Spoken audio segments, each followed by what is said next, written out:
And good evening, everyone. Welcome to the midweek weather update. Today is the 25th of February, 2026.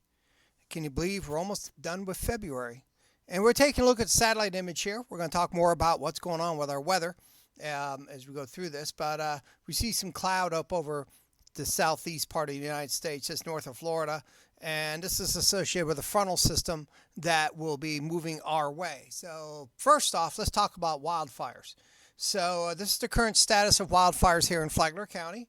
We currently have 5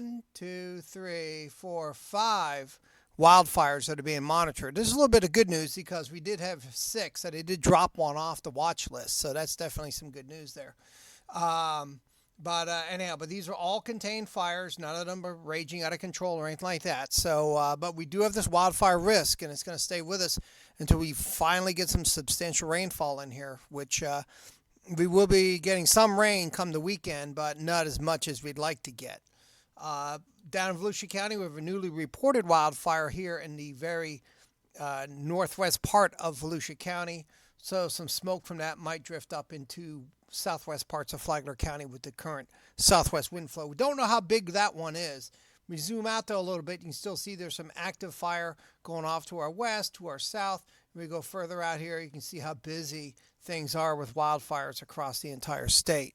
And again, the message is please use caution. The burn ban remains in place, and that burn ban basically includes any kind of outdoor burning. So let's take a look at how bad the drought index is. So the drought index, basically, it's a number to determine how dry the soil is, and it runs from 0, meaning that you're absolutely flooded out, to 800, meaning that you're in the Sahara Desert. So right now we're about 464, 454 is 464. So we're right in this range here, kind of a little bit over the middle.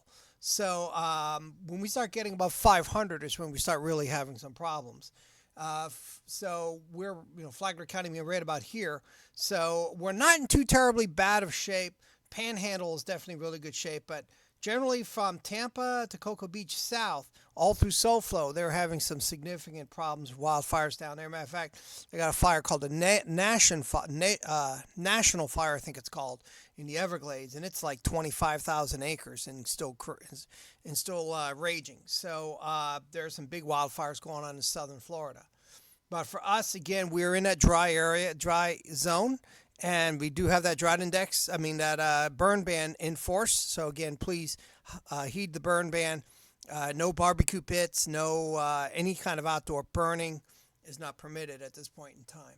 So let's take a look at what's going on with our weather. Now, this is the front, and it's slowly creeping to our south here. That's what's causing that cloud cover creeping in from the north.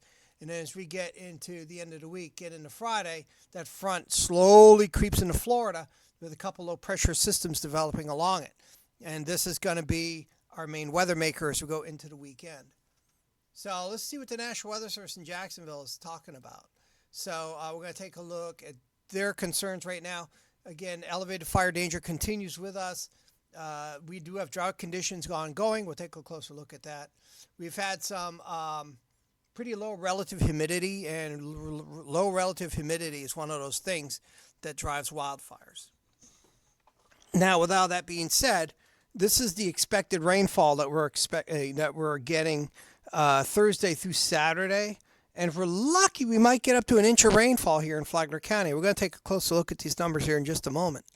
But this will only get us out of trouble just for a little while. It will not end the fire problem.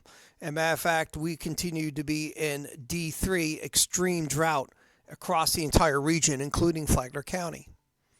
So let's go ahead and take a look at our precipitation chances, since that is something that is of interest.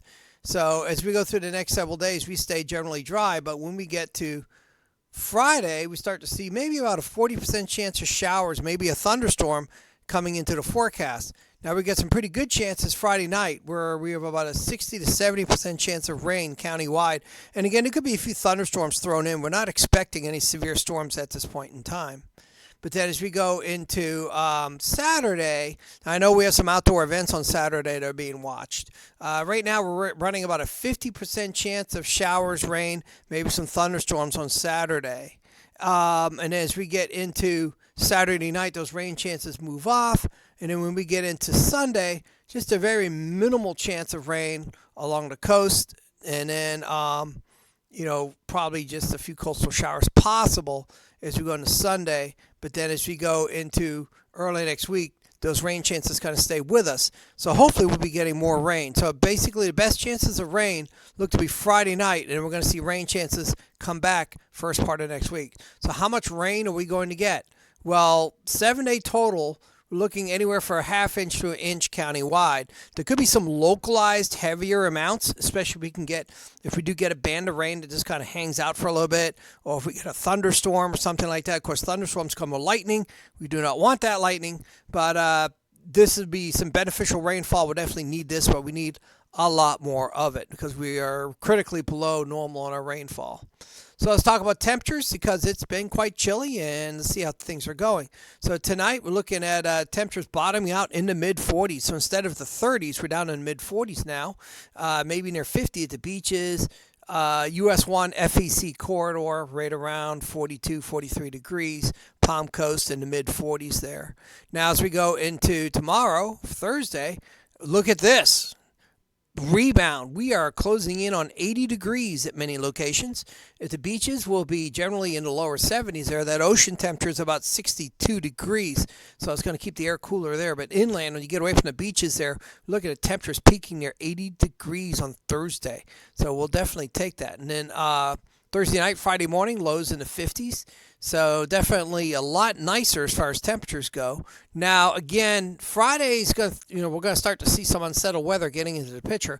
But even that, we're still looking at temperatures to get into the low 80s for most of us, maybe 70s right along the beaches by then. And then as we get into Saturday morning, we're looking at lows right near 60 degrees or so. And then as we get into Saturday, looks like temperatures will be a little cooler and maybe some onshore wind developing, looking at 67 degrees or so at the beaches, 73 to 72 inland. But Friday night, Saturday looks to be somewhat unsettled right now. Sunday morning, lows in the 50s, generally mid-50s inland, near 60 at the beaches. And as we get into Sunday, look for high temperatures to get up into the mid-70s. A little bit of a cool down, but we don't see that big cold snap that we've had as of late. As we go through the rest of the week, temperatures to generally be peaking, looks like temperatures bottoming out in the 50s to near 60, and temperatures peaking in the mid to upper 70s as we go into Tuesday of the upcoming week. So definitely, we're going to see those warmer temperatures come in. We don't see any significant cold outbreaks coming, at least for the next few weeks here. So taking a look at our long-range forecast, and this kind of reinforces that. So we're right now looking at, this is the first week of March. We're looking at temperatures to be staying above normal through the entire region on the average. It doesn't mean you can't have 1 or 2 days where it gets cold, but on the average, if you take an average all the days out, temperatures are expected to be above normal. And we're looking at near normal precipitation as we go into March. Now, as we go deeper into March, let's take a look there. This takes us to March 11th. Again, look for temperatures to be averaging above normal. But we're also looking at precipitation, and that looks to be averaging above normal. So that's some good news because we do need that precipitation. We do need that to get out of the danger with the wildfires. And until we get some substantial rainfall in here, the wildfire risk is going to stay with us, even though some rounds of rain, we might get a break of it, and then we'll come right back into it. So anyhow, that's going to wrap things up. Again, if you're just joining us, you can rewind this live video once it's posted. We'll also be posting our YouTube link as well. But in short, just to wrap things up, look for temperatures to continue to warm up into the weekend. Increasing chances for showers, maybe a thunderstorm. Friday afternoon, looks like the best chance is Friday night. And then a pretty good chance on Saturday. Doesn't mean it's going to rain the entire day. It just means that anytime during the course of the day, Saturday, you're going to see a few showers, maybe a thunderstorm.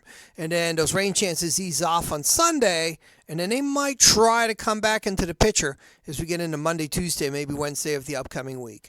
Look for temperatures to be averaging above normal, and don't see any other significant weather systems coming our way. So everybody out there, please be safe. Remember that burn ban is in place, so please follow that. and will likely get renewed on Friday. Of course, we have to see what the county does. And our next update likely will be over the weekend. Everybody have a great rest of the week, and we will catch you next time.